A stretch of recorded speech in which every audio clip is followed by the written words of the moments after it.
जी, यहां तक कल हमने कर लिया था, आगे चलते हैं।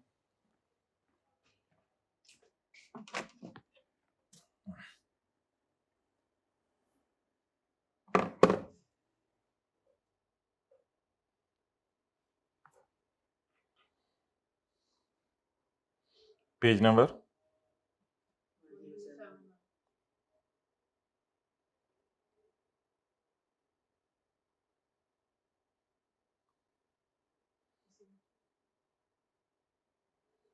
ओके।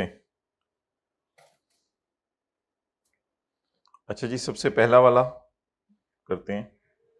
एज ऑन 30/जून 2017, पिछले साल के आखिरी दिन, रिवैल्यूड अमाउंट ऑफ एएल्स। एएल्स का क्या मुराद है? सब्सिडरी की या इसका अपना? अपना। पेरेंट का अपना licence and related revolution surplus were 450 and 30 million. चलें जी, नोट करें। वर्किंग वन वो जो जगह छोड़ी हुई थी कल दूसरे सफे के ऊपर।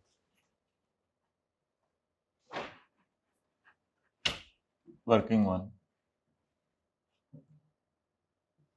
अच्छा, रिवोल्यूशन कुछ हम इस फॉर्मेट में किया करेंगे। डेट, डिस्क्रिप्शन, एसेट, उसके ऊपर सरप्लस, या अगर कोई नुकसान आ रहा है तो P&L में लॉस। आपको याद होगा रिवोल्यूशन में जब पहली दफा गेन आता था तो वो सरप्लस में जाता था, यानी OCI में, और अगर पहली दफा लॉस आता था वो P&L में जाता था। फोरसीन लॉसेस को P&L में डालते हैं और फोरसीन गेन्स को P&L में खुशी के तौर पे नहीं डालते, OCI में डालते हैं।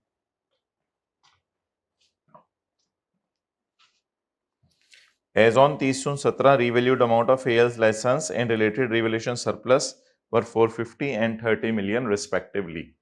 30/जून 2017 इसके साथ लिखें या यकम जुलाई 18 लिख दें? 30/जून 2017 लिखें, वैसे 30/जून 2017 लिखें। जी बोलें। री वैल्यूड अमाउंट कितनी आ रही है? 450। और पिछले सालों में आज तक सरप्लस कितना आ चुका है? 30। एंड रिलेटेड रिवैल्यूएशन सरप्लस व ₹30 मिलियन।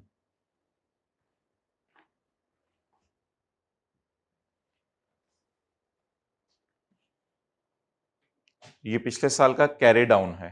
30/जून 2017 ही इसके साथ डेट लिखना बेहतर है। चलें आगे।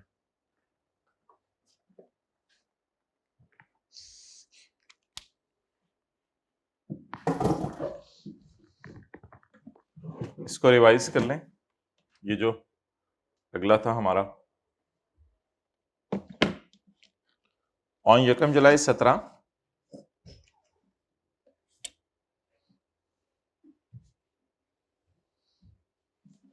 ऑन यकम July 17 AL acquired entire share holding of mango limited for 1950 million. इसने सारी शेयर होल्डिंग कितने में खरीदी है भाई डियर? 1950। ऊपर अकाउंट का जो मर्जी नाम हो उससे कोई फर्क नहीं पड़ता। 19, रिवीजन करा रहा हूं जरा। 1950। Fair value of net assets on acquisition date was 200 जमा 1545। जब हमने किसी कंपनी को खरीदना होता है तो हम उसकी इक्विटी देखते हैं असल में। अगर इक्विटी का डेटा अवेलेबल ना हो तो उसके नेट एसेट्स देख लेते हैं। तो fair value of few net assets, सारे नेट एसेट्स नहीं, फ्यू। तो fair value of few net assets जो उसने हमें दी है जितनी, fair value of few net assets, जी माय डियर, कितनी है? That is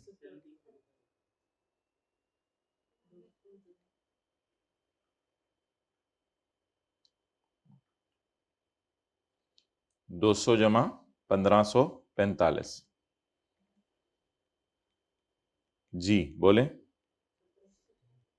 1745। और सॉफ्टवेयर में 200 फिर साथ ले जाएं। Next.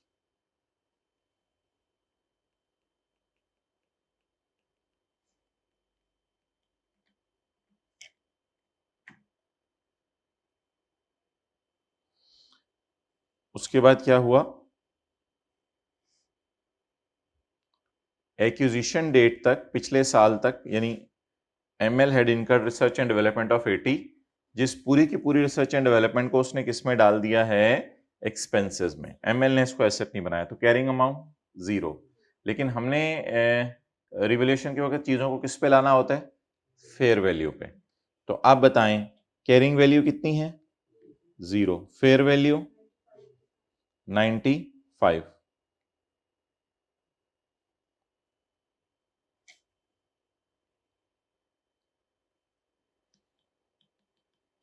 Carrying amount 0, fair value 95। जी जवाब बताएं, सरप्लस कितना आया, 95। क्या नाम है इसका, प्रोडक्ट ABC। तो प्रोडक्ट ABC डेबिट और इसका रिवैल्यूएशन सरप्लस क्रेडिट।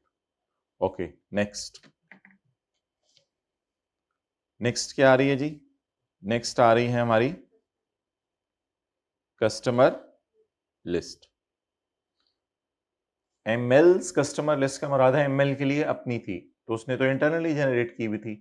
तो IAS 38 कहते हैं कि सेपरेट फाइनेंशियल स्टेटमेंट्स में एस ने जो अपनी फाइनेंशियल स्टेटमेंट्स बनाई थी, अपनी बैलेंस शीट, एक होती है एस की फाइनेंशियल स्टेटमेंट्स, एक होती है पी की, एक होती है उन दोनों को जमा करके फाइनेंशियल स्टेटमेंट बनाई जाती है, उसे कहते हैं कंसोलिडेटेड। अब एस की अपनी फाइनेंशियल स्टेटमेंट में ये कस्टमर लिस्ट नजर नहीं आ रही थी, लेकिन कंसोलिडेशन पर्पज से हमने उसे किस में लाने, फेयर वैल्यू में। तो ये जो कैरिंग अमाउंट का लफ्ज में लिखता हूं ना, ये होता है एस की अपनी किताबों में कितनी वैल्यू थी। तो बताएं एस की अपनी किताबों में इस कस्टमर लिस्ट की कितनी वैल्यू थी। अपनी बनाई हुई कस्टमर लिस्ट की कैरिंग अमाउंट होती है 0, लेकिन उनकी फेयर वैल्यू 20। तो what is revaluation surplus, 20। Okay, on this date AL estimated that, sorry बस 20 हो गया जी total. Now it is fair value of few net assets या fair value of all net assets, and now the goodwill balancing 90। ये था जी हमारी नई adjustment, और ये 95 और 20 की डबल एंट्री करके ले जाना था IAS 38 के नोट में।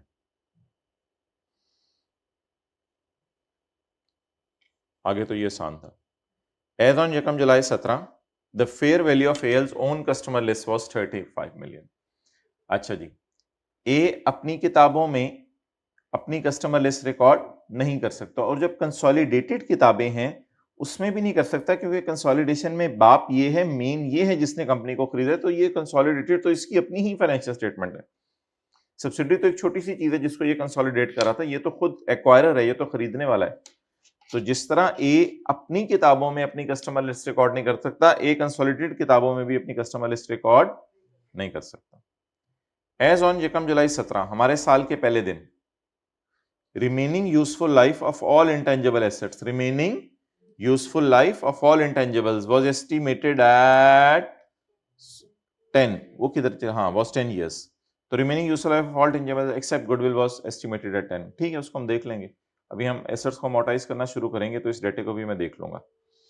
नेक्स्ट, पॉज करें, ऑन 31 मार्च 2018 पॉज करें।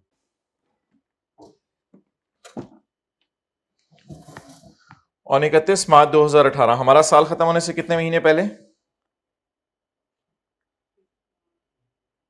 जल्दी बोला करें ना, इतना टाइम पेपर में ले लेंगे तो क्या करेंगे, 3 महीने। हमारा साल खत्म होने से 3 महीने पहले ML sold one of its software for 110 million. इसने एक सॉफ्टवेयर अपना कितने में बेच दिया है, 110 मिलियन। ओके, हमारी मेरे ख्याल से वर्किंग 3 तक हो गई थी, वर्किंग 3 में वो निकाला था ना, ये वाला 970 निकाला था, वर्किंग 4 करेंगे अब।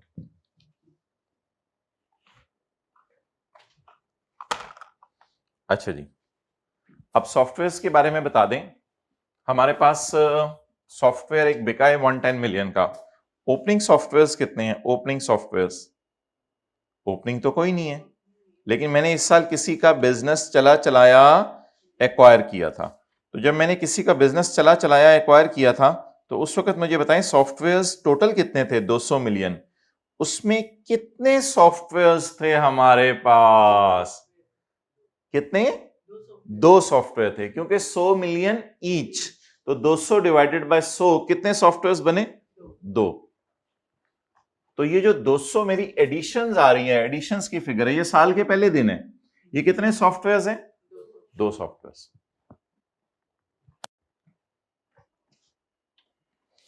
Okay, on 31 March 2016 ML sold one of its software for 110 million, एक 110 का बेच दिया। अब मुझे बताएं एक कितना अरसा इस्तेमाल हुआ और जो बिका हुआ है वो कितना अरसा इस्तेमाल हुआ? जो बिका हुआ वो 9 माह इस्तेमाल हुआ, और जो साल के शुरू में पड़ा हुआ था वो कितना इस्तेमाल हुआ? वो पूरा साल इस्तेमाल हुआ। ठीक है, अब अमोर्टाइजेशन की एंट्री पहले कर लें या डिस्पोजल की एंट्री पहले कर लें, आप ये बता दें। मतलब ये कि देखें, अमोर्टाइजेशन अगर आप पहले निकाल लेते हैं तो डिस्पोजल की एंट्री के वक्त फायदा होता है कि कई दफा वो इस साल की डेप्शन भी निकली खड़ी होती है, तो वो उससे फायदा हो जाता है, वहां से वो यूज कर लेते हैं। डिस्पोजल के वक्त चाहिए तो होती है कि डिस्पोजल की एंट्री के वक्त आज तक कितना अमोर्टाइज हुआ है, तो फिर अमोर्टाइजेशन आपको पहले बोलना चाहिए था ना। तो अब अगर डिस्पोजल हो रही है तो पहले किसकी एंट्री कर लें? अमोर्टाइजेशन की। तो अमोर्टाइज कर लेते हैं। वर्किंग नंबर, ये जगह तो छोड़ी हुई है हमने, वर्किंग नंबर 4, अमोर्टाइजेशन किसकी? सॉफ्टवेयर की। ठीक है, अब लिखने की जरूरत है on opening, on addition. Opening तो है ही नहीं, मेरे ख्याल से जो एडिशन है वो इस साल एडिशन भी है और डिस्पोजल भी है, तो एडिशन ही खाली लिखा देने दें, एडिशन क्लब से लिखा रहने दें खाली। पहली वाली एडिशन 100 मिलियन, दूसरी वाली एडिशन 100 मिलियन, दोनों अलग अलग करनी पड़ेंगी ना। तो ये जो बिका नहीं वो कितना अरसा अमोर्टाइज होगा? पूरा साल, पूरा साल। और जो बिका इंटू 9/12, कुछ इस तरह बनेगा data. What is 100 divide by 10? 10। And what is 100 divide by 10 into 9/12? 7.5। So what is the amortisation for the year? 17.5। आगे कुछ वही है, वो जो मेन करना था काम वो हमने कल कर लिया हुआ है, आगे अब कब नॉर्मल IAS 38 चल रहा है। जी मुझे बताएं 17.5 की general entry, amortisation expense debit, accumulated amortisation credit. अच्छा इधर ना थोड़ी सी जगह छोड़ें, रिवैल्यूएशन में ना ट्रांसफर्स होती हैं, इधर से निकल के उधर चीजें जा रही होती हैं, तो इधर थोड़ी सी जगह छोड़ें ग्रॉस कैरिंग अमाउंट के नीचे, कुछ 2-4 लाइनें छोड़ें। जी अब बोलें अकोमोलेटेड अमोर्टाइजेशन। अकोमोलेटेड अमोर्टाइजेशन का ओपनिंग बैलेंस, ओपनिंग बैलेंस में अगर मैं बात करूं इस वक्त राइट नाउ सॉफ्टवेयर की, तो इसकी ओपनिंग अमोर्टाइजेशन बताएं पिछले सालों की? कुछ नहीं है, बस हमने सब्सिडरी के सॉफ्टवेयर को फेयर वैल्यू पे ले आए। Opening amortisation seems to be 0। Clear? Next, what is amortisation for the year? 17.5।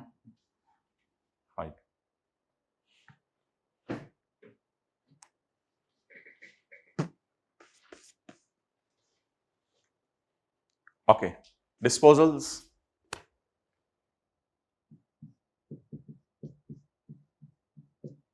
Ji my dear, disposal की एंट्री कैश कितना आया और अकोमोलेटेड अमोर्टाइजेशन कितनी खत्म करनी है किताबों से? 7.5। और सॉफ्टवेयर कितना खत्म करना है किताबों से? 100। नुकसान, गेन आ रहा है? अच्छा ठीक है, गेन बता दें। हाँ जी, फायदा कोई नहीं गेन निकालने का वैसे, क्योंकि हम पीपी का नोट बना रहे हैं, IAS 38 का, गेन को क्या करना है निकाल के।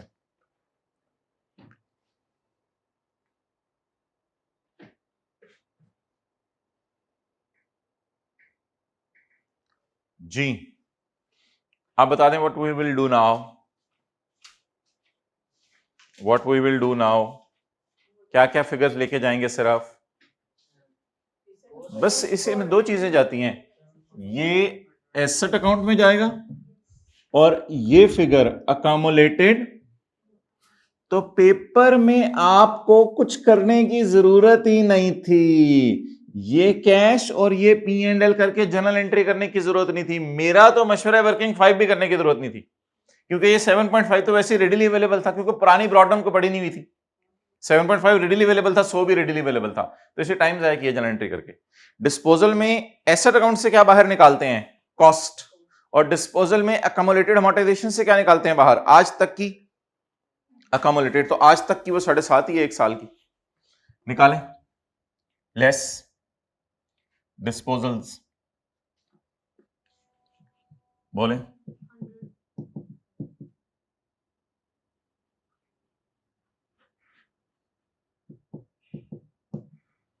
इधर से ये निकाल दें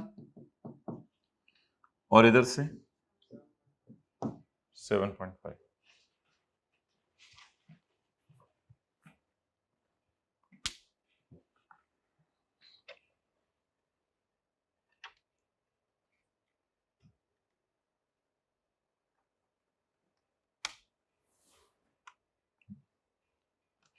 जी आगे माय डियर बताएं।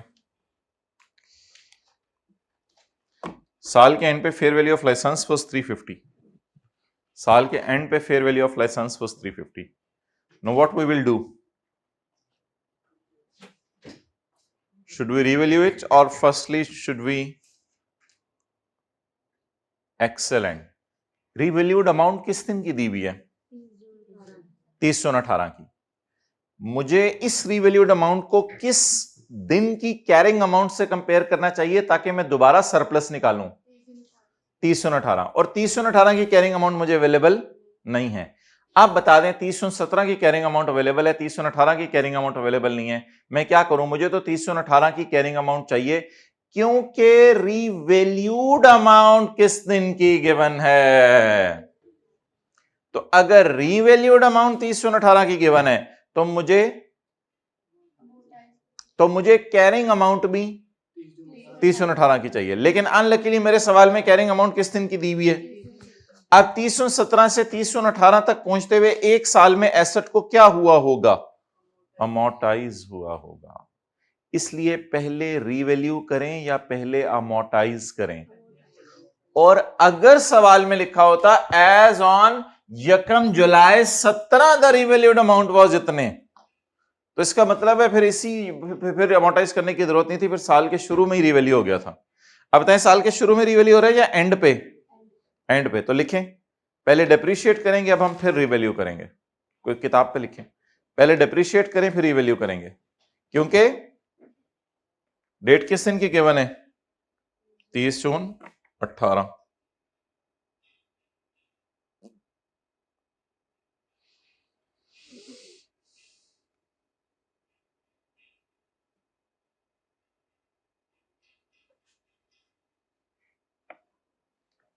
चलें जी अमोर्टाइज करें।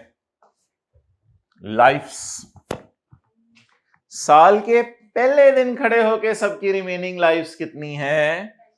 10 इयर्स। अमोर्टाइज करें इसको।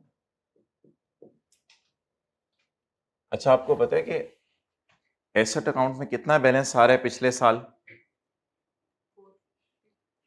450। एसेट अकाउंट में कितना बैलेंस आ रहा है पिछले साल? 450। और सरप्लस अकाउंट में कितना बैलेंस आ रहा है पिछले साल? 30। अमोर्टाइज करें ओवर 10 इयर्स। 450 डिवाइडेड बाय 10 और 30 डिवाइडेड बाय 10, दोनों को 10 से डिवाइड कर दें। वैसे सरप्लस को खत्म करने की अभी जरूरत नहीं है, क्योंकि आगे कुछ उसका बनना नहीं है नोट के अंदर। बहरहाल 450 डिवाइडेड बाय 10 और 30 divided by 10 is equal to 45 and 3। इसी तरह करते थे FR1 में। आहिस्ता आहिस्ता एसेट को खत्म करें और आहिस्ता आहिस्ता सरप्लस को खत्म करें। डेट बता दें 30/6/18। अब मुझे बताएं 30/6/18 को मेरे एसेट की कैरिंग अमाउंट क्या आ गई? और 27। भाई ईद के फौरन बाद आप हजरात तशरीफ ले आइएगा प्लीज, ताकि हम लीज शुरू कर सकें। जो हमारी ट्यूसडे को क्लास हो उसमें पहुंचने की कोशिश करें। अल्लाह करे उस दिन लीज शुरू हो जाए, दुआ करें, वरना फिर देखेंगे। अच्छा जी, 3018 रीवैल्यूड अमाउंट। रीवैल्यूड अमाउंट एक लाइन छोड़ के आएगी ताकि मुझे पता चले सरप्लस कितना आया। रीवैल्यूड अमाउंट, एक लाइन छोड़ के रीवैल्यूड अमाउंट। आप बता दें जी, इस दिन हमारा एसेट बाजार में कितने पे चला गया है? 350 पे। तो हमारा एसेट इस दिन बाजार में 350 पे चला गया। उस्मान को कहें वो नोट्स ला के मुझे दिखाएं यार, जो अब्दुल्ला ने भेजे हैं चैप्टर 9 और 11 के। 350 और तारीख बताएं 30/18। अब बताएं अगर मैं 405 वाली चीज को 350 पे लेके जाऊं तो मुझे इस पर खुशी होगी या गम होगा?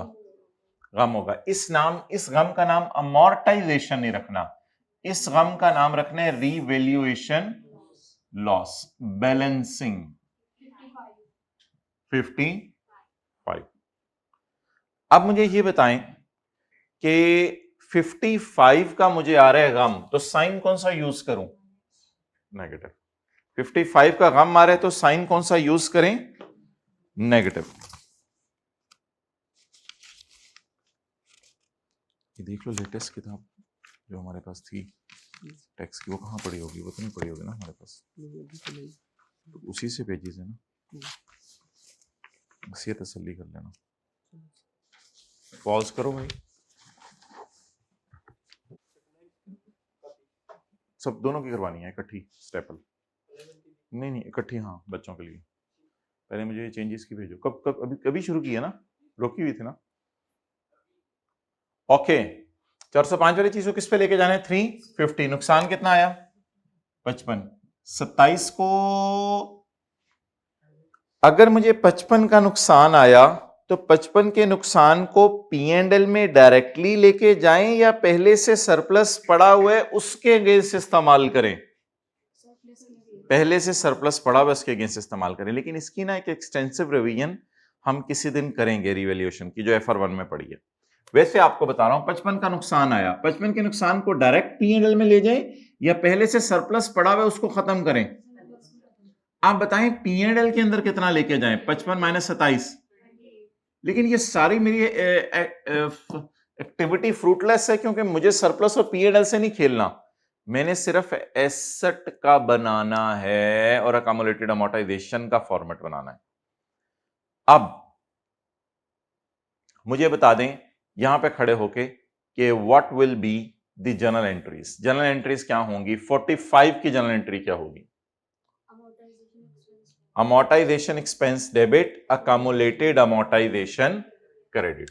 चलो ऐसे ही आपके समझने के लिए छोटी छोटी सी आप लोग भी कहीं एंट्रीज लिख लें। Amortisation debit, accumulated amortisation credit, कितने से? 45। अब बता दें अमोर्टाइजेशन डेबिट पोस्ट करूं 45 या मैंने अकोमोलेटेड अमोर्टाइजेशन का टी अकाउंट खोला हुआ इधर? अकोमोलेटेड अमोर्टाइजेशन का। आप बताएं अमोर्टाइजेशन डेबिट। अच्छा, लाइसेंस की ओपनिंग वैल्यू कितनी आ रही है? ओपनिंग वैल्यू पहले 450। ओपनिंग वैल्यू कितनी आ रही है? 450। ये आ रही है ना ओपनिंग वैल्यू 450। अच्छा जी, 45 की एंट्री बताएं। अमोर्टाइजेशन P&L में बढ़ा दो और अकोमोलेटेड अमोर्टाइजेशन अकाउंट को भी 45 से बढ़ा दो। बढ़ाएं जी अकोमोलेटेड अमोर्टाइजेशन 45 से।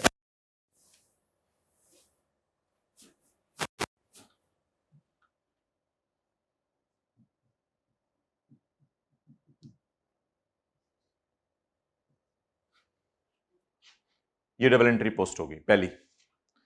दूसरी एंट्री, क्या हम रिवैल्यूएशन की एंट्री करते थे या पहले आप लोग एसेट में जो बैलेंस आ रहा होता था और अकोमोलेटेड अमोर्टाइजेशन में जो बैलेंस आ रहा होता था उसमें अकोमोलेटेड अमोर्टाइजेशन के बैलेंस को एसेट में शिफ्ट करते थे? तो पहले रिवैल्यूएशन की एंट्री तो नहीं होती थी, अकोमोलेटेड अमोर्टाइजेशन अकाउंट के अंदर जितना बैलेंस पड़ा होता था उसको किसमें शिफ्ट कर देते थे? एसेट अकाउंट में। अब जरा नजर मार के बताइए एंट्री करने के बाद अकोमोलेटेड अमोर्टाइजेशन अकाउंट में कितना बैलेंस पड़ा हुआ है? सिर्फ 45। पुराने सालों का बैलेंस तो साथ साथ शिफ्ट होता रहा होगा, वो तो डेटा दिया ही नहीं हुआ। अब बताएं अकोमोलेटेड अमोर्टाइजेशन में आज तक कितना बैलेंस पड़ा हुआ है? 45। इस 45 को शिफ्ट कर दें एसेट अकाउंट में, अकोमोलेटेड अमोर्टाइजेशन डेबिट और एसेट क्रेडिट कितने से? 45 से। इस शिफ्टिंग की एंट्री बताएं, इस शिफ्टिंग की एंट्री बताएं। क्या नाम लिखते थे आप लोग यहां? ट्रांसफर, ट्रांसफर, ट्रांसफर कर दें 45। एंट्री बताएं। अकोमोलेटेड अमोर्टाइजेशन अकाउंट खत्म कर दें और एसेट को बुक वैल्यू पे ले आए। ट्रांसफर, ट्रांसफर फ्रॉम हुए या ट्रांसफर टू? ये ट्रांसफर टू हुए एसेट अकाउंट में और यहां ट्रांसफर फ्रॉम, यानी अकोमोलेटेड अमोर्टाइजेशन को कम करके एसेट अकाउंट में ले गए। जी बोले। ओहो, लाइसेंस। ये कितने को याद है ट्रांसफर का लफ्ज? भूल गया ट्रांसफर। इसको ना एक हम कहा करेंगे जब हम पढ़ना शुरू करेंगे, किसी दिन IAS 12 पढ़ने से पहले ये रिवाइज करेंगे। इसको हम कहा करेंगे वार्म अप की एंट्री, यानी एसेट रिवैल्यू होने लगे, अब उससे पहले पहले जरा सारी चीजें सेट कर लें। इसका ऑब्जेक्टिव पता है क्या होता है इस एंट्री का? इस एंट्री का ऑब्जेक्टिव ये होता है कि ये अकाउंट खत्म हो जाता है किताबों से और एसेट बुक वैल्यू पे आ जाता है 450 माइनस 45, 405 पे आ गया। इस एंट्री का ऑब्जेक्टिव ये होता है। ऑब्जेक्टिव छोड़ने चले तो एसेट बुक वैल्यू पे आ जाता है। अब एसेट रेडी हो गया है, इसको हम क्या करें? रीवैल्यू करें। अब हम इसको क्या करें? रीवैल्यू करें। तो बताएं ये 45 की एंट्री, 3 की एंट्री भी होती है, वो मैं नहीं करवा रहा। 45 की entry, amortisation expense debit, accumulated amortisation. ये एंट्री करने के बाद अकोमोलेटेड अमोर्टाइजेशन अकाउंट में आज तक कितना बैलेंस पड़ा हुआ है? तो आपको याद होगा FR1 में आप अकोमोलेटेड अमोर्टाइजेशन अकाउंट को शिफ्ट कर देते थे एसेट अकाउंट में। वो यहां से ज्यादा बेहतर समझ आ रहा है, एंट्री नहीं भी की तो अकोमोलेटेड अमोर्टाइजेशन को कम करके एसेट अकाउंट में शिफ्ट कर दे ताकि एसेट बुक वैल्यू के ऊपर आ जाए। और लकीली इनमें दोनों में माइनस होगा क्योंकि एंट्री भी ये बन रही है ना, अकोमोलेटेड अमोर्टाइजेशन कम कर दो और लाइसेंस कम कर दो, यानी ये अकाउंट किताबों से खत्म कर दो और लाइसेंस को बुक वैल्यू पे ले आओ। एक ही बात होगी। अच्छा जी, यानी अकोमोलेटेड अमोर्टाइजेशन किताबों से खत्म हो गया। अब एंट्री बताएं 55 की। 55 की एंट्री बताएं। Revaluation surplus debit, P&L debit, ये करनी नहीं है, इसका कोई ऑब्जेक्टिव नहीं है, और लाइसेंस क्रेडिट कितने से? 55 से। अब इस एंट्री में से सिर्फ कौन सा इंपैक्ट पोस्ट करना है भाई? सिर्फ accumulated amortisation, accumulated amortisation, licence और लाइसेंस, बस ये इंपैक्ट पोस्ट करने होते हैं। बाकी तो जो मर्जी हो रहा हो, क्योंकि मैंने कौन से अकाउंट खोले हुए हैं? 2। ये लाइसेंस अकाउंट खोला हुआ है और ये अकोमोलेटेड। मेरी तरफ से सरप्लस और P&L में जो मर्जी जाए, मैंने लाइसेंस को कितने से कम करना है? 55। 55 का क्या नाम रखूं? एक्सेलेंट रीवैल्यूएशन लॉस कितने से? 55।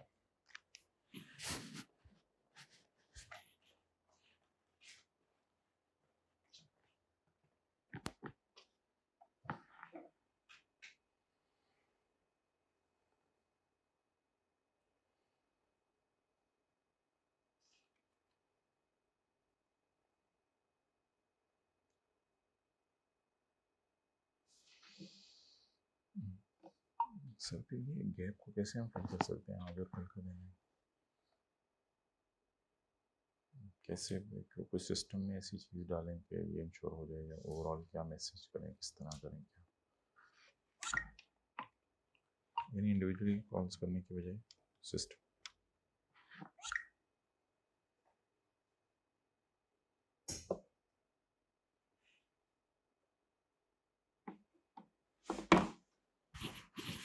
ओके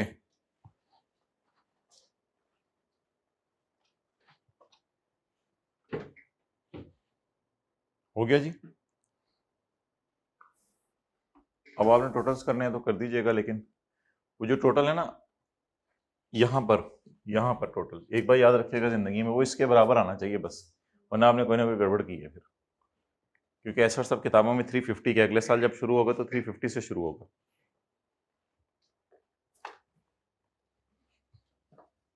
एक और बात भी है, लेकिन वो मैं अभी कर नहीं रहा फॉर्मेट में ना। अब ये 28 का लॉस है, ये थोड़ा कैरी आगे चलेगा, और इसको छोड़, ये हमें सेकंड सामने जी। 450 क्या थी भाई? ओपनिंग वैल्यू 450 क्या थी? अमोर्टाइजेशन, एसेट इस्तेमाल हुआ 1 साल, अमोर्टाइजेशन डेबिट, अकोमोलेटेड अमोर्टाइजेशन बढ़ गई।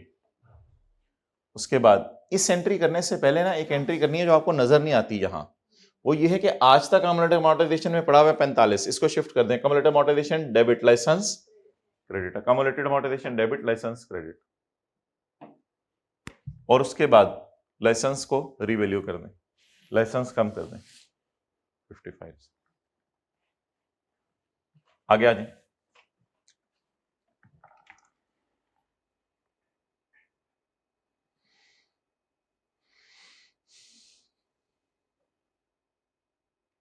गुडविल को इंपेयर कर दें 20% से। गुडविल कितनी है? 90। तो वर्किंग नंबर 6, 90 इंटू 20%, दोबारा 18 हो जाएगा जी। एंट्री बोले impairment loss debit, accumulated impairment loss credit. यहां पे क्लोजिंग आना है इसका, और यहां पे क्लोजिंग आना है इसका। अच्छा भाई, इसके ये ना, ये इसके नीचे भी उनसे को व्हाइट बोर्ड थोड़ा सा लगवा दें, ये पट्टी रिमूव करवा के ना। Accumulated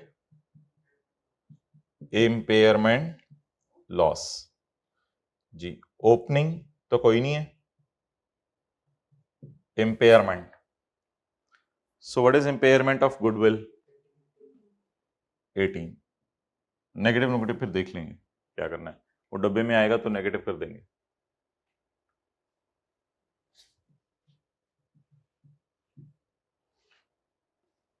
opening impairment loss and impairment loss for the year 18। अच्छा, अब डेटा तो सारा खत्म हो गया है, लेकिन उसने एक लाइन लिखी हुई है सवाल में, ऑन यकम July 17 remaining useful life of all intangibles except goodwill is 10। All is 10, तो इसकी भी 10 ईयर लाइफ है, वो तो हमने कर ली मोटिवेशन वगैरह। इसकी भी 10 ईयर लाइफ है, वो भी मोटिवेशन वगैरह कर ली। इसकी भी 10 ईयर लाइफ है, इसकी भी 10 ईयर लाइफ है। मैंने आपको ये कभी नहीं कहा था कि कस्टमर लिस्ट की इंडेफिनिट लाइफ होती है या किसी चीज की इंडेफिनिट, बस ये तो परचेज कर ली है। अब ऑल का लफ्ज लिखा हुआ है, ऑल एक्सेप्ट गुडविल, बस गुडविल के अलावा हर एक की लाइफ। ऑल अंडरलाइन करने वाली चीज थी कि गुडविल के अलावा हर एक की लाइफ कितने साल है? 10 साल। हाँ, नीचे थोड़ा सी पट्टी लगवा दें, लग जाती होती है ये ऐसी इतनी सी। ओके, और वो उसका भी जो मैंने फॉर्म करा हो गया जी। चले, अब बताएं प्रोडक्ट की कॉस्ट क्या है?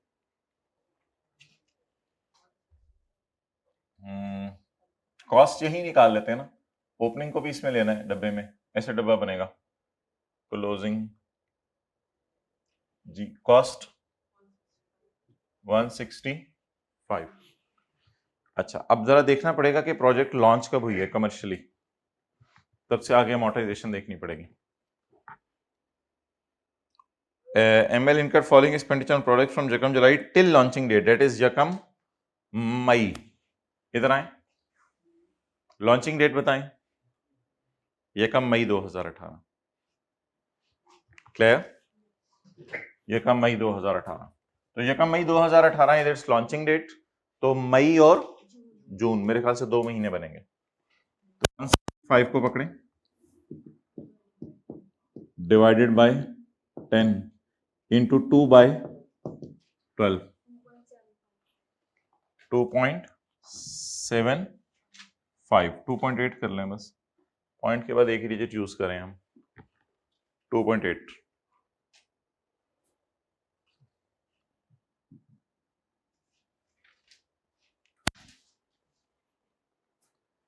कस्टमर लिस्ट तो ऐसी कोई चीज नहीं कि हमने बनाई है, वो तो हमने जब सब्सिडरी खरीदी थी तो उसकी सारी कस्टमर लिस्ट हमारे पास आ गई थी। तो कस्टमर लिस्ट की डेट ऑफ एक्विजिशन बताएं क्या है? ये तो प्रोजेक्ट है ना, ये जाके लेट कंप्लीट हुआ। कस्टमर लिस्ट की डेट ऑफ एक्विजिशन बताएं। जिस दिन हमने सब्सिडरी को एक्वायर किया उसी दिन सारी की सारी कस्टमर लिस्ट भी इसकी हमारी बन गई। तो वो डेट कौन सी बन रही है? 1 जुलाई 17। पॉइंट 2 देखे ना, 1 जुलाई 17 वो acquired entire share holding of Mango. जी बोले। Working at 20 divided by is equal to 2। जी अमोर्टाइजेशन कस्टमर लिस्ट की 2।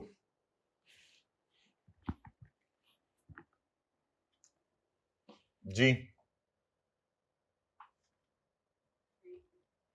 अब तसल्ली से, कोई जल्दी नहीं, आराम से बताना है। 350 नहीं, चले ठीक है, इधर पूरा करा दें, पहले कराना। असल में 200 में से 100 वाला सॉफ्टवेयर तो गया ना, 100 वाला बच गया। कस्टमर लिस्ट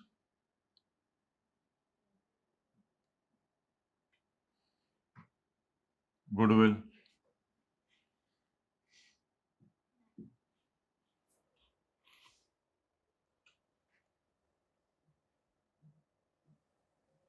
क्लोजिंग 0, क्लोजिंग 10, वो जो एक सॉफ्टवेयर बचा हुआ है उसकी अमोर्टाइजेशन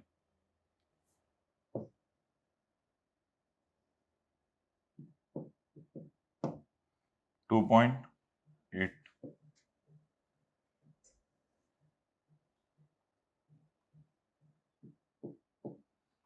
2 इसको क्यों नहीं अमोर्टाइज किया? गुडविल है, इसकी सिर्फ इम्पेयरमेंट।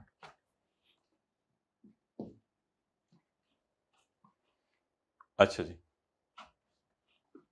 इसको भी आप ब्रैकेट में लेके -18 जी। Closing book value 350।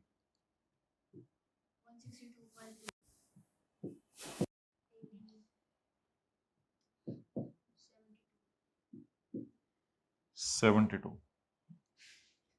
ये जरा देख लीजिएगा ऑनलाइन वाले हजरात, ये 72 है।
Okay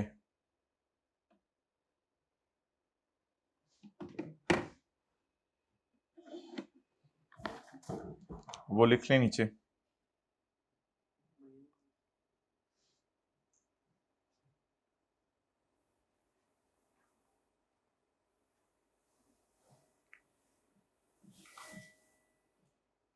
question number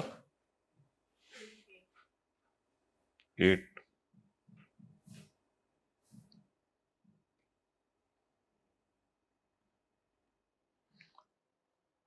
useful life लिखें 10 years, 10 10 10 और नॉट एप्लीकेबल। गुडविल की यूजफुल लाइफ नहीं है, पहले देख लें एक दफा।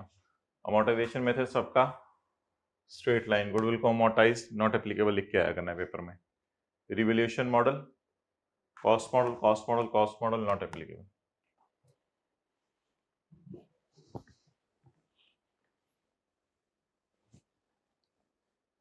यानी कि गुडविल कभी कोई कॉस्ट या रिवैल्यूएशन मॉडल पे नहीं, बस गुडविल नॉट एप्लीकेबल। जी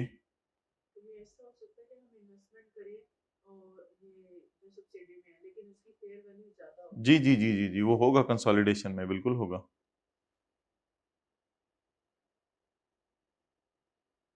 और मैंने सस्ती सब्सिडरी खरीद ली, वो हुआ करेगा।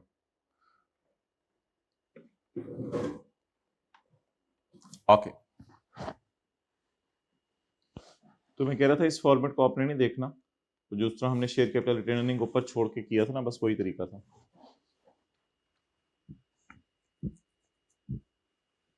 ओके, मिटा दें जी व्हाइट बोर्ड पे। क्वेश्चन नंबर 22, इस अटेंड में आया था सवाल IAS 38 का कोई? क्या कौन सा सवाल था वो, करना है क्या था उसमें? नोट था, आसान था।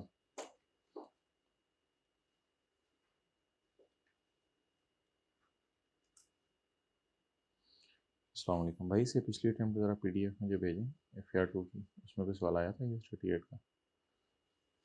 इस ये जो FAR2 की सफा वाली अटेम्प्ट है, इससे पिछली। क्वेश्चन 22 निकालें जी, page 1080। Average Limited is preparing its consolidated financial statements for the year ended 30 June 2024 on यकम अक्टूबर 2023 को AL acquired the entire shareholding of X Lookup for 4140। कितना शेयर्स खरीदे उसके? सारे शेयर खरीद लिए 100% या थोड़े से? 100% सारे, 4140 मिलियन में सारे शेयर्स खरीद लिए, एंटायर शेयर होल्डिंग। तो फिर एवरेज लिमिटेड खुद क्या बन गई? पेरेंट। और एक्स लुकअप लिमिटेड क्या बन गई? Subsidiary. The carrying amount of net assets already appearing in Excel books on acquisition date are provided below. Already उसकी किताबों के अंदर जो एसेट्स आ रहे थे, अब बताएं उसका शेयर कैपिटल रिटेन अर्निंग दिया या ऑलरेडी उसकी किताबों में एसेट आ रहे थे? उसकी किताबों में जो एसेट आ रहे थे, उनमें से दो कौन से एसेट इंटेंजिबल आ रहे थे ऑलरेडी किताबों में? अभी पिछले सवाल में टोटल नहीं दिया हुआ था, हमें टोटल करना पड़ा था सॉफ्टवेयर और उसका। इस सवाल में टोटल दिया हुआ है, और पिछले सवाल के अंदर तीन नहीं थे, दो एसेट्स थे, सॉफ्टवेयर और अदर नेट एसेट्स। इस सवाल में सिर्फ तीन है, सॉफ्टवेयर भी, प्रोडक्ट भी और अदर नेट एसेट्स भी। डन? अच्छा जी, अब कॉलम कौन कौन से खोलें? सॉफ्टवेयर और प्रोडक्ट नियो खोलें जी। इसमें चार ही हैं मेरे ख्याल से चीजें। कल वो जो मसला हुआ था आपको टोटल वाला, नाम बताएं जी पहले। वो आप लोग लिख लीजिएगा, सॉफ्टवेयर और प्रोडक्ट नियो।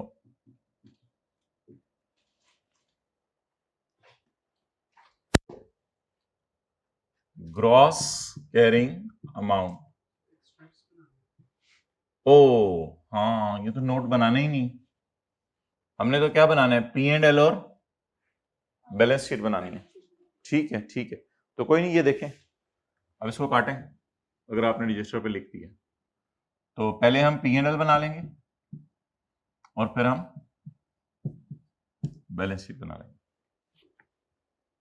बैलेंस शीट में क्या आने हैं?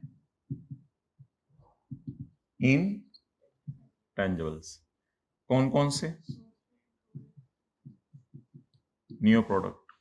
इस तरह कर लेते हैं, फिर अमोर्टाइजेशन फिर कर लेंगे साथ साथ P&L में। इस तरह ये फॉर्मूला बना लें, P&L में 4-5 लाइनें छोड़ दें, 4-5 लाइनें काफी हैं, और बैलेंस शीट। पेपर में भी सोफी से इस तरह किया जा सकता है। नोट बनाना शुरू कर दिया था, काट दीजिएगा, नया सफा खोलने की जरूरत नहीं है, एक दो लाइन काटने में क्या मसला है।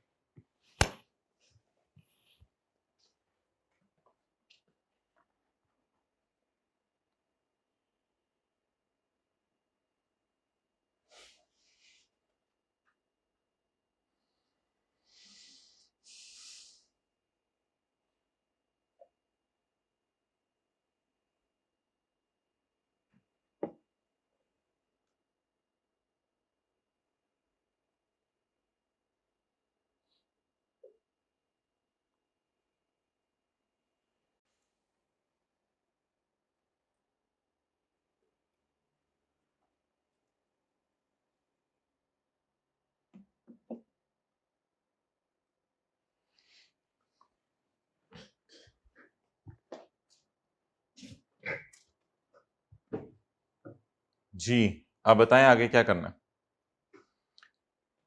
हाँ सॉरी, हम इधर थे। वर्किंग वन खोल लीजिए।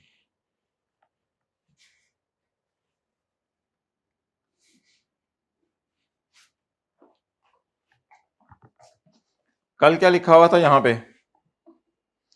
कल लिखा हुआ था carrying value of net assets. Carrying value या फेयर वैल्यू? कल fair value of net asset लिखा हुआ था। आज क्या लिखा हुआ है? Carrying value of net assets. बस ठीक है, कोई मसला नहीं। Carrying value of net assets से शुरू करें। 3490। जी बोलें।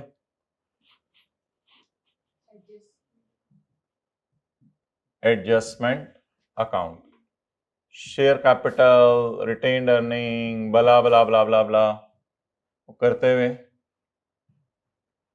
वो वाला डेटा अवेलेबल, बोलें डेटा अवेलेबल नहीं है। तो इक्विटी किसके बराबर होती है? इक्विटी किसके बराबर होती है? नेट एसेट्स के। इक्विटी किसके बराबर होती है? Net assets. कल fair value of net assets दी हुई थी, आज carrying value of net assets दी हुई है। जो भी दी हुई है उसको ले लें। Carrying value of net assets अलग अलग इधर बताएं। 400, 210 और 2880। जी बोलें। 3490। लेकिन सबर, इसमें से इंटेंजिबल के नोट में क्या लेके जाना है? सिर्फ 400 और 210। 2880 क्यों नहीं लेके जाना? अदर नेट एसेट्स हैं। सवाल की रिक्वायरमेंट पढ़े, क्या शो करना है बैलेंस शीट में? एक्सट्रैक्ट्स में सब कुछ शो करना है।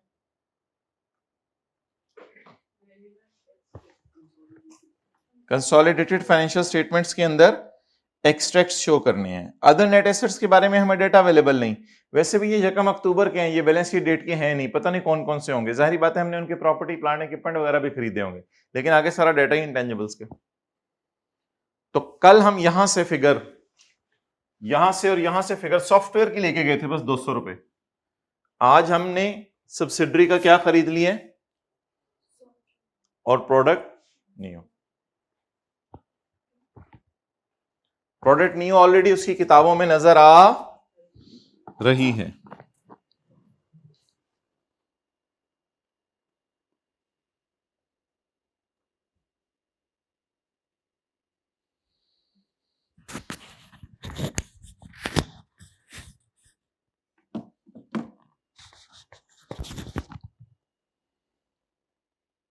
बिलाल को तस्वीर भेजे मुझे पहले। Additional details in respect of acquisition of Excel are as follows. जी पढ़े।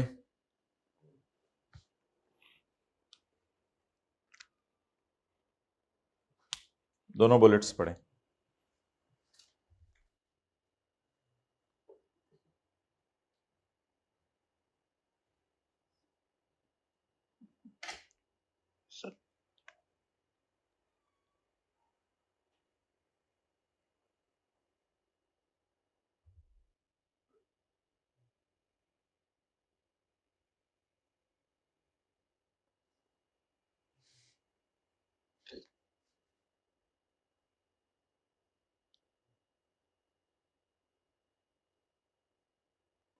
शराब।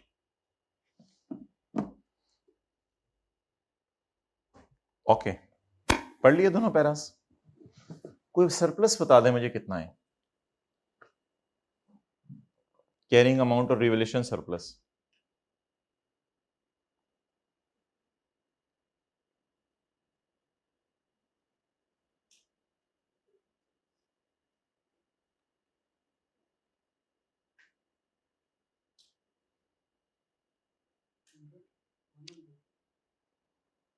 नहीं, नहीं,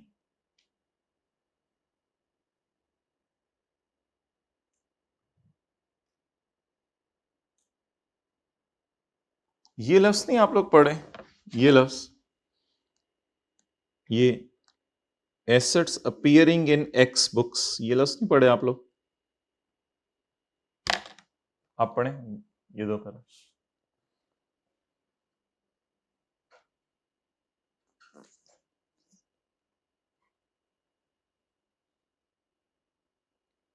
जी अब बताएं surplus.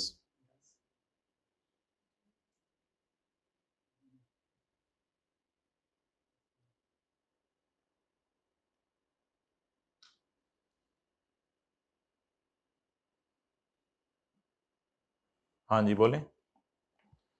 Surplus.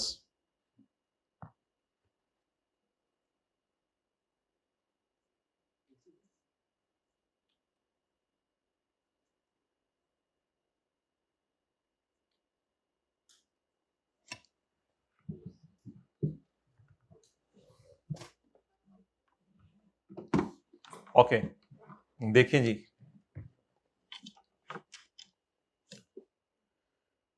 Additional details. Additional का मतलब होता है, कल लफ्ज लिखा हुआ था ऑल्सो और आज लिखा हुआ है एडिशनल डिटेल्स। कल लफ्ज लिखा हुआ था ना ऑल्सो, इस डब्बे के अलावा भी कुछ बताना चाहता हूं आपको, तो उसने आज ऑल्सो की बजाय क्या लिख दी है, additional. Additional details acquisition of SLR as follows. Up to acquisition date, acquisition date है यकम अक्टूबर 23। एक्विजिशन डेट तक हमारा ईयर एंड क्या है और शुरू कब हुआ होगा, यकम जुलाई, और ये हो गया यकम अक्टूबर 23।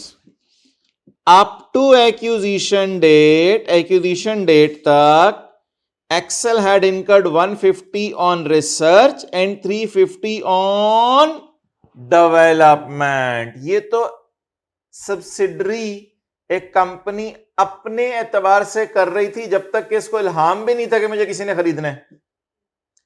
इसने अपनी कैरिंग अमाउंट और फेयर वैल्यू, कल मैं दो लफ्ज लिख रहा था, कैरिंग अमाउंट से मुराद होता है उसने अपनी किताबों में कितने पे कैरी किया हुआ है।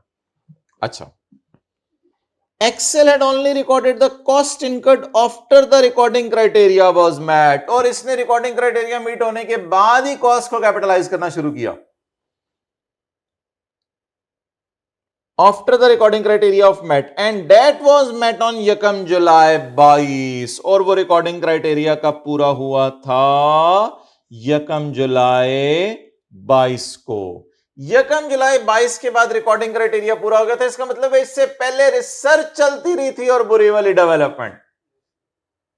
इससे पहले रिसर्च चलती रही थी और बुरी वाली डेवलपमेंट। पता नहीं कितने सालों से ये R&D प्रोजेक्ट चल रहा है। On acquisition date the fair value, fair value छोड़ें मेरे भाई, मुझे बताएं इस अरसे में खर्चा कितना हुआ है, 210। ये 210 का जो खर्चा ऊपर नजर आ रहा है ये हुआ है इसमें, ये 210 इसी 350 का टूटा हुआ हिस्सा है।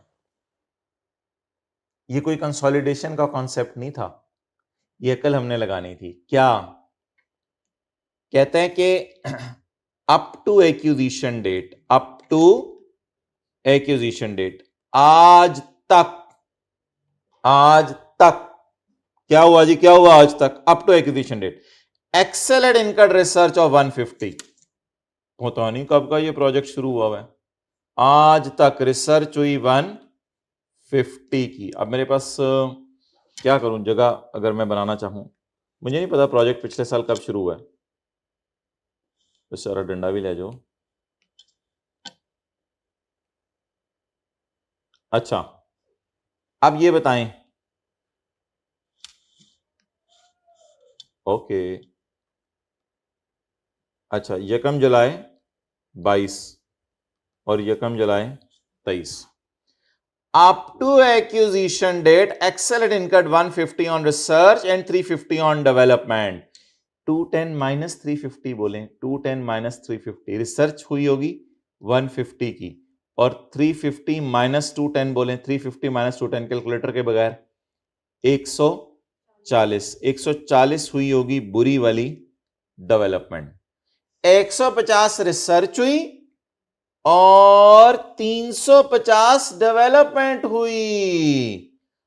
Up to acquisition date, up to acquisition date यकम October, Excel had incurred research of 150 and development of 350 respectively Excel had only recorded the cost incurred after recording criteria was met. So where the cost incurred? What is the cost incurred? Your total development is 350, but recording criteria जब meet हुआ उसके बाद मैंने capitalize करना शुरू की तो वो मुझे बता दो 350 में से कितना, कहते मैं नहीं बताऊंगा, ऊपर बता चुका हूं तुम्हें 350 में से कितना मैंने किताबों में रखा हुआ है.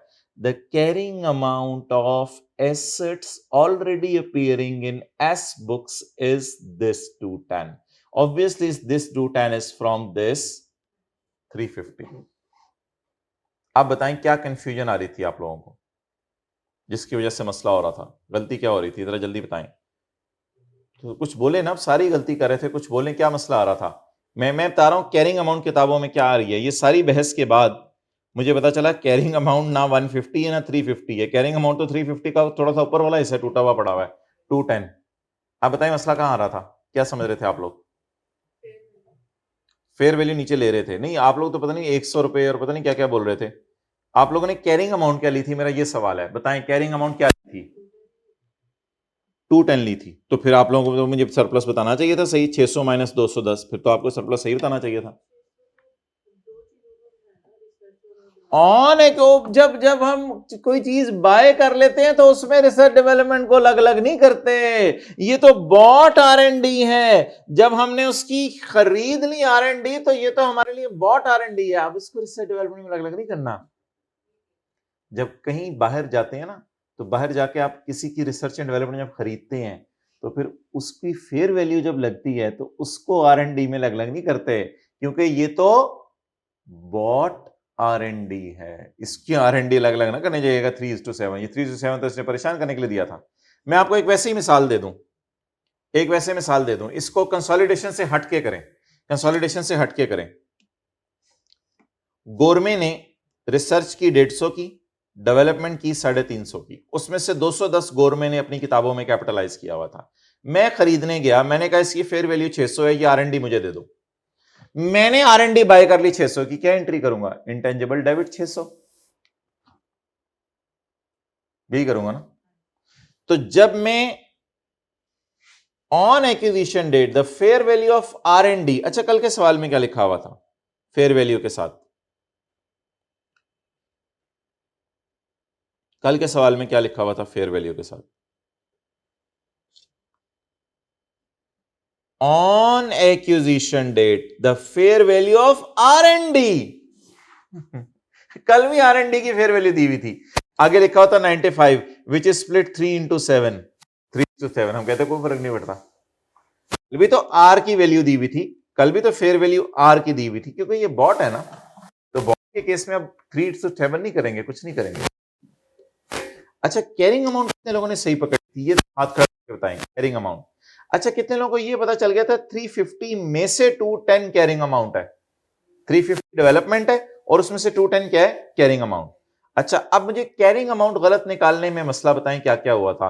कितने लोग कैरिंग अमाउंट ये ले रहे थे 350 तो नहीं ले रहे थे कैरिंग अमाउंट? भाई कैरिंग अमाउंट अगर आप 350 ले रहे थे ना, तो सवाल ये फिर ये क्या था? जो गलत सोचा है उसका मैंने जवाब देना है. आप अगर ये समझ रहे हैं ये सारी अच्छी वाली डेवलपमेंट है, तो आप सेफली अज्यूम कर सकते हैं अच्छी वाली डेवलपमेंट है. मैं भी आपके साथ खड़ा हूं. अगर 210 ऊपर ना दिया होता, प्रोजेक्ट तो वैसे ही नहीं बताया शुरू कब से हुआ है, आर कब खत्म हुई, डी कब शुरू हुई, इस तरह की कहानी तो वैसे नहीं बताई हुई. तो सवाल के नीचे बता रहे आर है ये, डी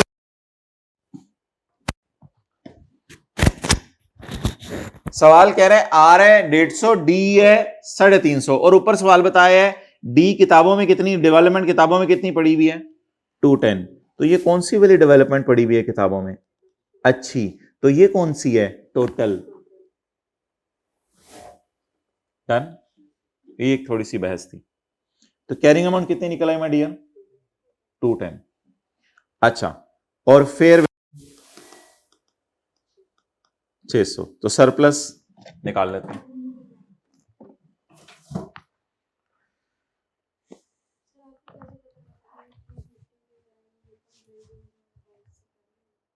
ना ना मुझे कैसे पता चला ये 350 जगह जुलाई 2022 से? ये 350 जगह जुलाई 2022 से पहले बिल्कुल नहीं है.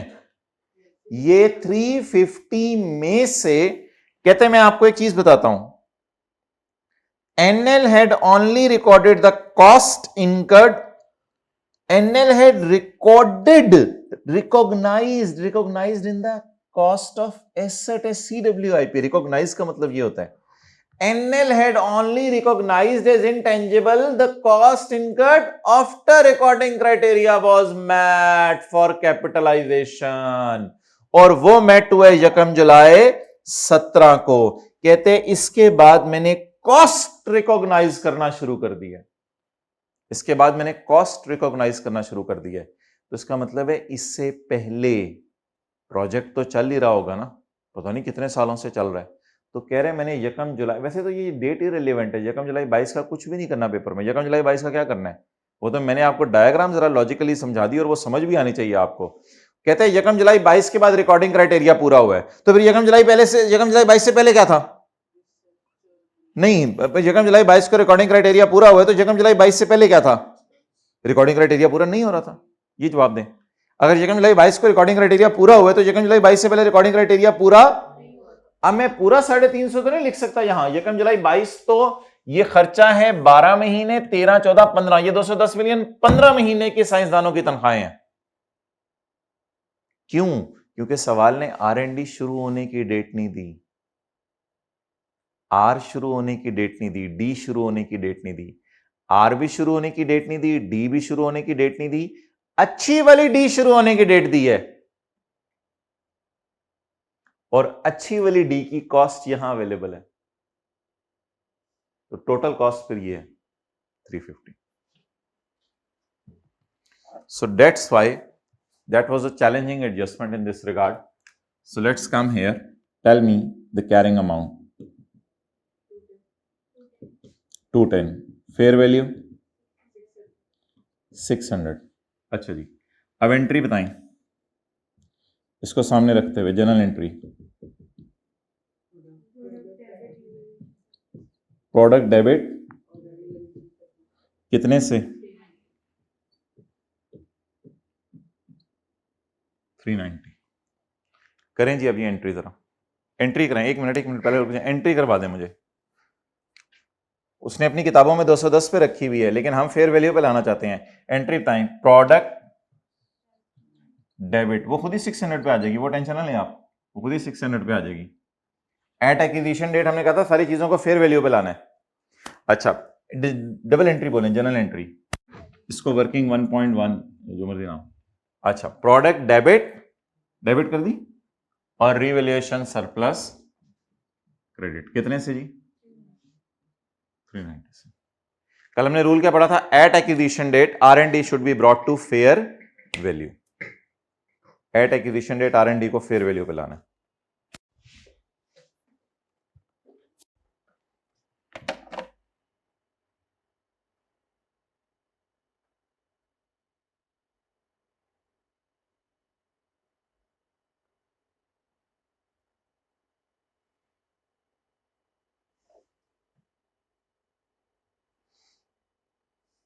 नहीं भाई, FAR 2 का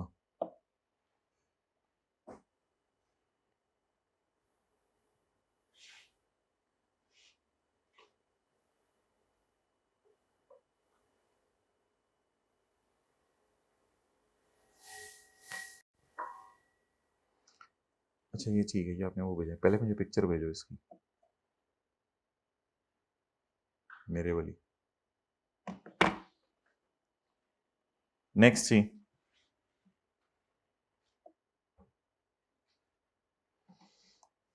इसमें IS 38 वाला सवाल भेजो FAR 2 में.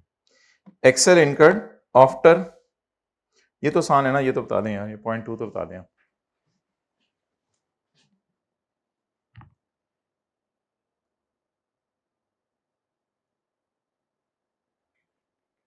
भाई ये तो जरा जल्दी बता दें, ये तो आपको बचपन की बातें हैं. एक्सेल सब्सिडरी ने बाद में भी तो खर्चा किया ना, कल भी तो किया था हमने, कल भी देखा नहीं, बाद में खर्चा किया था. बाद में भी हमने, अभी प्रोजेक्ट कंप्लीट नहीं हुआ था, हमने पार्शियल R&D बाय की थी. तो Excel further incurred directly attributable cost of 90 million product Neo after the acquisition date and the launch until launching date. After acquisition until launching.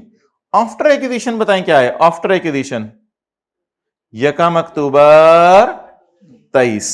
Up to launching 31 December 23। तो amortisation इसकी 6 महीने की charge करेंगे जब भी करेंगे। लेकिन फिलहाल मुझे बता दें ये खर्चा कितने अरसे हुआ, अगले वाला खर्चा कितने अरसे हुआ? अक्टूबर कितने गए है? ये ऊपर यकम अक्टूबर। तो यकम अक्टूबर से लेके 31 दिसंबर तक, आफ्टर एक्यू अंटिल लॉन्चिंग। इसका मतलब है सब्सिडरी अभी भी डटी हुई है कि मैं ये प्रोजेक्ट पूरा करके रहूंगी। This comprises of material for testing.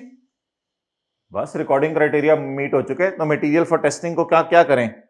सोचिए जल्दी बताएं, मटेरियल फॉर टेस्टिंग को क्या करें? कैपिटलाइज। स्टाफ सैलरीज, वो जो व्हाइट कपड़े पहने होते हैं उनकी तनख्वाहें, इसको भी क्या करें? Capitalise. And training cost expense करें। The commercial life of the product Neo was estimated to be 8 years। Done. आप बता दें इन दोनों में से क्या कैपिटलाइज करना है? फर्दर बताएं कितना? इसको क्या करें, यही डाल दें डायरेक्ट, प्लस उसकी किताबों में कितने में आ रहा था? सरप्लस कितना? यकम अक्टूबर को बाजार में कीमत कितनी थी? 600 ये हो गया, लेकिन 600 वाली चीज पार्शियल कंप्लीट थी। फर्दर डालें इसमें 24। इधर देखें, ये बिजनेस कॉम्बिनेशन की वजह से हुआ और ये इंटरनली जनरेट की वजह से हुआ। वो डालते नहीं नोट में, बिजनेस कॉम्बिनेशन इंटरनली जनरेट। ये बिजनेस कॉम्बिनेशन की वजह से 600 वाली चीज आई और ये इंटरनली जनरेट। अब बता दें फाइनल कॉस्ट, छोड़ दें अब नियो की जान। देखें आगे इजी मार्क्स भी पड़े होते हैं भाई पेपर में। 656। इसको अभी वो ना करें, बाहर ना लेके जाएं, इसमें अमोर्टाइजेशन माइनस करनी है, बैलेंस शीट में बुक वैल्यू जाएगी।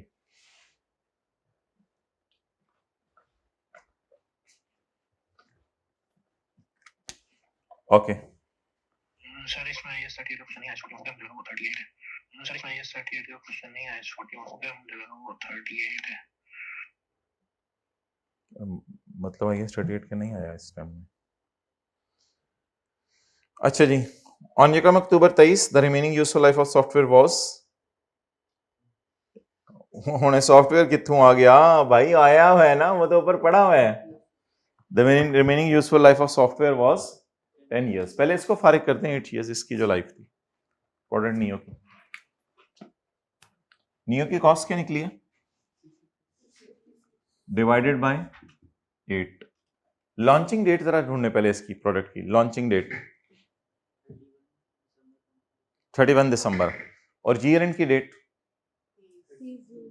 30 जून। तो into 6/12 41।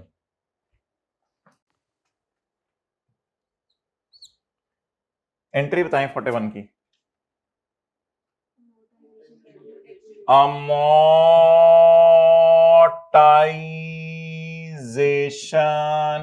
Expense product neo.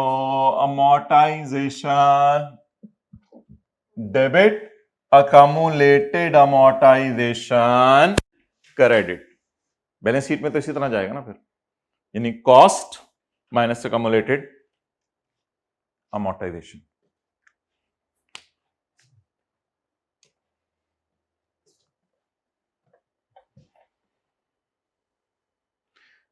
Bilal को जो मैंने सफा मेंट करके भेजा था उसकी तस्वीर भेजो। आगे चलें। ऑन यकम October 23 the remaining useful life of software was 10 years। यकम अक्टूबर 23 को सॉफ्टवेयर की लाइफ, यकम अक्टूबर से ऑनवर्ड्स क्यों दे रहे लाइफ? मेरा तो सॉफ्टवेयर था ही नहीं, वो मेरी सब, और उसको मैंने कब बाय किया? यकम अक्टूबर को। तो उस सॉफ्टवेयर को मैं अपनी किताबों में भी कितने पे रखा हुआ है भाई? वो तो ऊपर से सवाल में आ चुका हुआ है। कल नहीं याद 200 रुपए के सॉफ्टवेयर जो आए थे, आज अभी भी देखे थे 200 के, तो और इसमें सवाल में 400 के। तो इनको कितने सालों पे अमोर्टाइज करने हैं? 10 सालों पे। लेकिन कब से? कल के सवाल में हमने सब्सिडरी को बाय किया था साल के पहले दिन, आज हमने सब्सिडरी को बाय किया यकम अक्टूबर। इसलिए कह रहे हैं यकम अक्टूबर से ऑनवर्ड इसकी लाइफ कितने साल है? 10 years. वर्किंग 3 सॉफ्टवेयर की कॉस्ट 400 डिवाइडेड बाय, छोड़ें इसको, इधर क्या कर रहे हैं, वैसे हमें इधर ये वर्किंग वैसे ही मैं खोल रहा था, इधर ही कर लेना, सॉफ्टवेयर इधर ही कर लें जी, divided by multiplied by 9/12 30, journal entry amortization debit, accumulated amortization credit.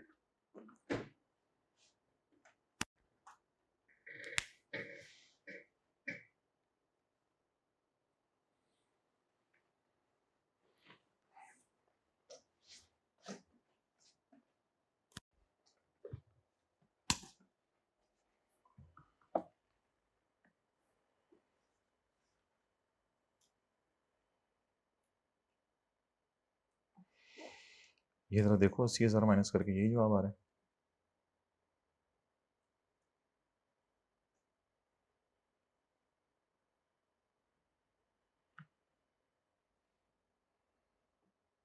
भाई रिपेयर अलाउंस ने माइनस किया, ग्राउंड लेवलिंग चार्जेस माइनस किए, गलत चीज माइनस की है।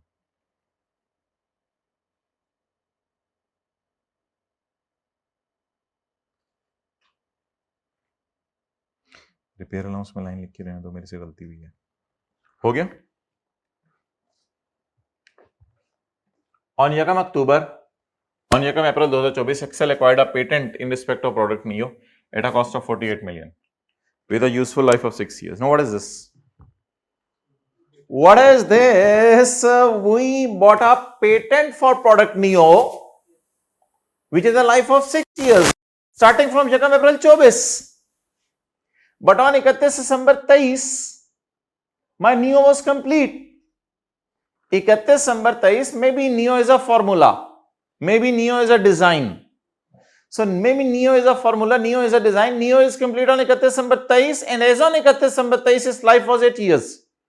I will use Neo for 8 years. I will produce bottles from this formula for 8 years. Now what does this mean? That we acquired a patent in respect of a product Neo at a cost of 48 million with a useful life of 6 years. Why this is not 8 years? Why this is 6 years? And why it is starting from Yakam April 24? Why it is not starting from Yakam 31 December 23? And why it is different? ये कोई consolidation का सवाल नहीं पूछ रहा आपसे, ये तो अलग परचेज है, नॉर्मल सी हमने एक एसेट खरीदा है और उसको जी, ये परचेज है इंटरनली जनरेटेड है, परचेज वाले तो सारे इंटेंजिबल होते हैं भाई। 31 दिसंबर को हमने कंप्लीट कर लिया, जनवरी फरवरी मार्च हम चलाते रहे, तो लोगों ने कहा यार ये तो बड़ी कमाल चीज है, अपने नाम लगवा लो, ये फॉर्मूला चोरी चोरी हो गया या किसी और ने यूज करना शुरू कर दिया तो कल कल को तुम कहीं के नहीं रहोगे। तो ये तो एम्प्लॉयज भी कई दफा फार्मूला चोरी करके गायब करा देते होते हैं। तो ये फार्मूला डिजाइन ये बड़ा कीमती चीज है, अपने नाम लगवाओ इसको। आप हुकूमत के पास गए, हुकूमत से कहा ये मेरे नाम लगवा दें, हुकूमत ने कहा कितना अरसा पहले का बना हुआ? आपने कहा अभी 3 महीने पहले मैंने ये फार्मूला बनाया, मेरे नाम लगवा दें, ताकि मेरा कॉपीराइट लगा दें, मेरे नाम पेटेंट मेरे नाम कर दें इस फार्मूले को, ताकि और किसी कोई यूज ना करे। ये सफ़ा कहीं लीक भी हुआ, किसी ईमेल में हमें मिला तो हम उसके खिलाफ कोर्ट केस कर देंगे। तो गवर्नमेंट ने कहा ठीक है आप इसको नाम लगवा दें, लेकिन फिलहाल हम आपको 6 साल के लिए आपके नाम लगा के दे रहे हैं, बाकी फिर देख लेंगे आपके नाम हमने लगाना या नहीं लगाना, वो फिर बाद की बात है। तो पेटेंट को प्रोडक्ट नियो में नहीं फिर डाला करेंगे, अनलेस के दोनों की लाइफ और वो सेम चल रही हो, और फिर शायद डाल सकते हैं, लेकिन बेहतर है पेटेंट को अलग इंटेंजिबली रिकॉर्ड करें। तो प्रोडक्ट नियो अपने नाम लगवा लिया 6 साल के लिए। वैसे इसने फायदा कितने साल देने? 8 साल। तो गवर्नमेंट नहीं और पेटेंट हमें अलाउ कर रही होगी, तो पेटेंट का फायदा आएगा। इससे अब हमारा फायदा ये होगा कि पेटेंट की वजह से कोई कंपेटिटर हमारी चीज चोरी नहीं कर सकेगा। तो पेटेंट को फिर अलग एसेट रिकॉर्ड कर लें, पेटेंट फॉर प्रोडक्ट नियो। जी, परचेज कॉस्ट की एंट्री बताएं। नहीं माय डियर, एंट्री बताएं, मैं आपसे एंट्री पूछ रहा हूं, आप अमाउंट बता रहे हैं। Patent debit cash credit, amount बताएं 48। अच्छा जी, अब इसकी अमोर्टाइजेशन बताएं कितने सालों पे करनी है? 6 सालों के। लेकिन 6 साल मैंने करने तो हैं, लेकिन हमारे साल में अब 6/12 ना कीजिएगा, क्योंकि ये पेटेंट है, या सॉरी ये क्या कहते हैं, अल्लाह आपका भला करे, ये यकम अप्रैल है या 31 दिसंबर 23 है, तो ये तो 3 महीने फायदा देगा सिर्फ। 3 महीने मैंने इस प्रोडक्ट को अपने नाम नहीं लगवाया हुआ था, 3 महीने बाद मैंने जाके गवर्नमेंट से नाम लगवाया जी। 48। अब इधर आ जाए, अमोर्टाइजेशन किसकी? पेटेंट की जी, बोले डिवाइडेड बाय इनटू 3/12 जी। हाँ जी, 2 एंट्री बताएं 2 की। Amortisation expense debit, cumulated amortisation credit.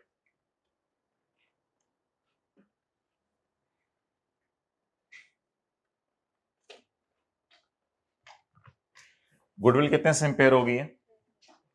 Due to temporary adverse economic condition जी भाई। Fair value of net assets बताएं। कल मैंने कहा था ना, जब सरप्लस डाल दिया करेंगे तो इसका नाम क्या पड़ जाया करेगा? Fair value of net assets. 3880। ओहो, ये लाइन तो हमने लिखी नहीं थी। कितने में खरीदा था? जरा वापस जाए एडजस्टमेंट 1 में। 4140। अब बताएं, अगर मुझे 38 वाली चीज 41 में मिली तो बाकी पैसे मैंने किस वजह से पे किए? उसके नाम की वजह से। तो गुडविल बताएं। 260।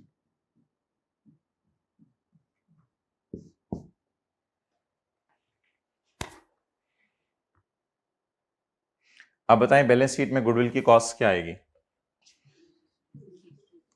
ये भी इंटेंजिबल है ना?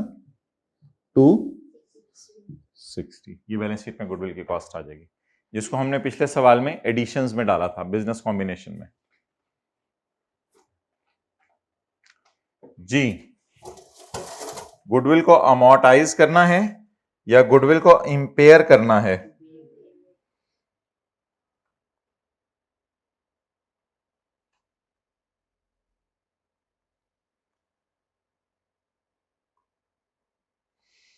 भाई फेस नहीं दिखाया आपने मुझे तस्वीर में।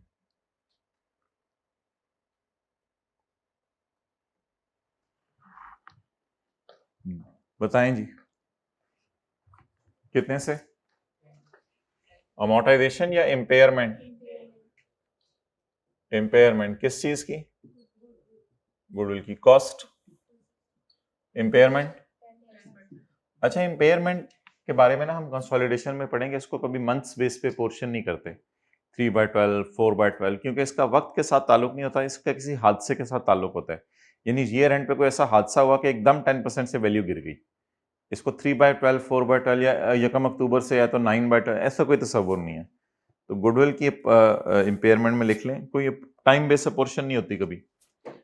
तो गुडविल की इम्पेयरमेंट टाइम बेस पे कभी पोर्शन नहीं होती।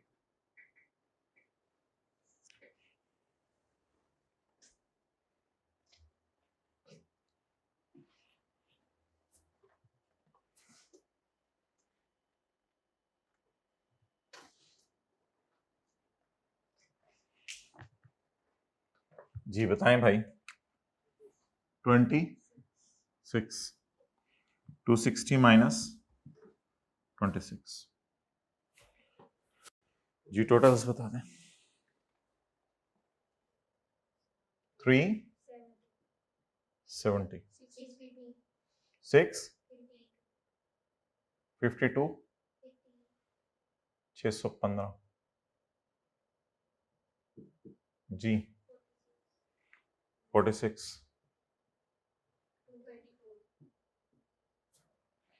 234। ट्रेनिंग कॉस्ट एक्सपेंस में डालेंगे। Well done. Training cost, training expense जी, 34।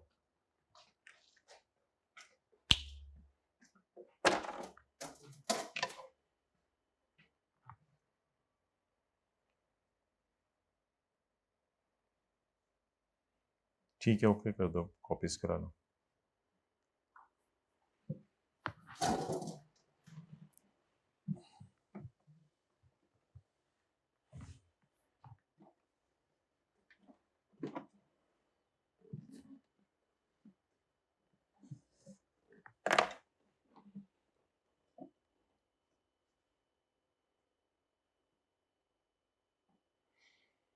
अच्छा ये कल हो सकता,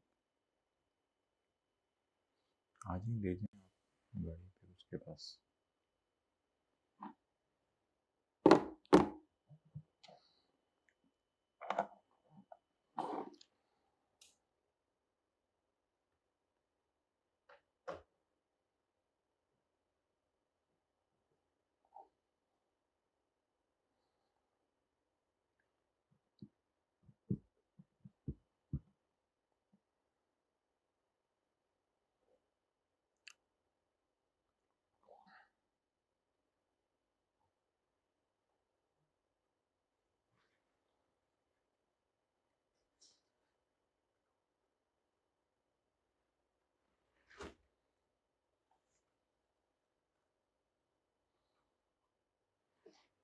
PDF ही वहाँ भेजो मुझे जो प्रिंट करवानी है।